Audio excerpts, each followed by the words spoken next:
Chapter 19, Dust to Dust. Rictus was waiting at the top of the stairs. His smile was sweet.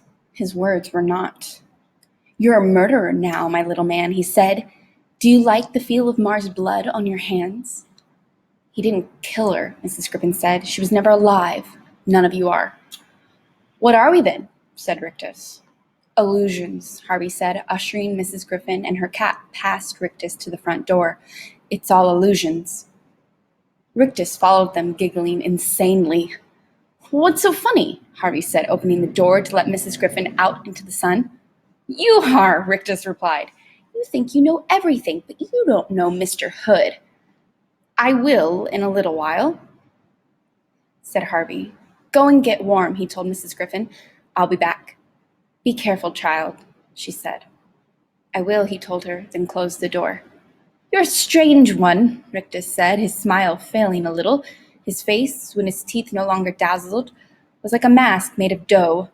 2 thumb holes for eyes and a blob for a nose. "I could suck out your brains through your ears," he said, all the music gone from his voice. "Maybe you could," said Harvey, "but you're not going to." "How do you know?" "Because I've got an appointment with your master." He started towards the bottom of the stairs, but before he reached it, a dark figure flitted in front of him. It was Jive, and he was carrying a plate of apple pie and ice cream. "It's a long climb," he said. "Put something in your stomach first." Harvey looked down at the plate. The pie was golden brown and dusted with sugar, the ice cream melting in a sweet white pool. It certainly looked tempting. "Go on," said Jive. "You deserve a treat." "No thanks," Harvey told him. "Why not?" Jive wanted to know, turning full circle on his heel. "It's lighter than I am." "But I know what it's made of," Harvey said. "Apples and cinnamon and—" "No," said Harvey. "I know what it's really made of." He looked back at the pie, and for a moment it seemed he glimpsed the truth of the thing. The gray dust and ashes from which this illusion was made.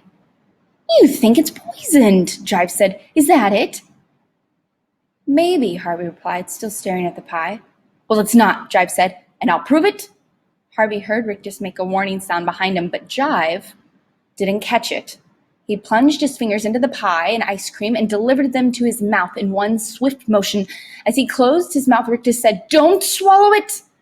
Again, too late. The food went down in one gulp. An instant later, Jive dropped the plate and began to slam his fists against his stomach as if to bully the food up again.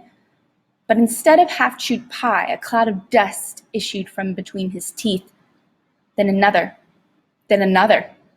Half blinded, Jive snatched at Harvey's throat. "What have you done?" he coughed. Harvey had no difficulty shaking himself free. "It's all dust," he said. "Dirt and dust and ashes, all the food, all the presents, everything." "Help me," Jive said, clawing at his mouth. "Somebody help me." "There's no help for you now," came a solemn voice. Harvey looked around. It was Rictus who had spoken, and he was retreating across the hallway, his hands clamped to his face. He stared at Jive between his fingers, his teeth chattering as he voiced the horrid truth. "You shouldn't have eaten the pie," he said. "It's reminding your belly what you're made of." "What's that?" Jive said. "What the boy says," Rictus replied. "Dirt and ashes." Jive threw back his head, howling "No!" at this, but even as he opened his mouth to deny it, the truth came pouring forth. Dry streams of dust that ran from his gullet and flowed over his fingers. It was like a fatal message being passed from one part of his body to another.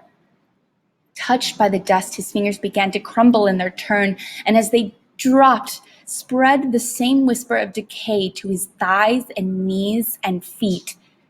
He started to drop to the ground, but with a final pirouette, swung himself around and grabbed hold of the banister.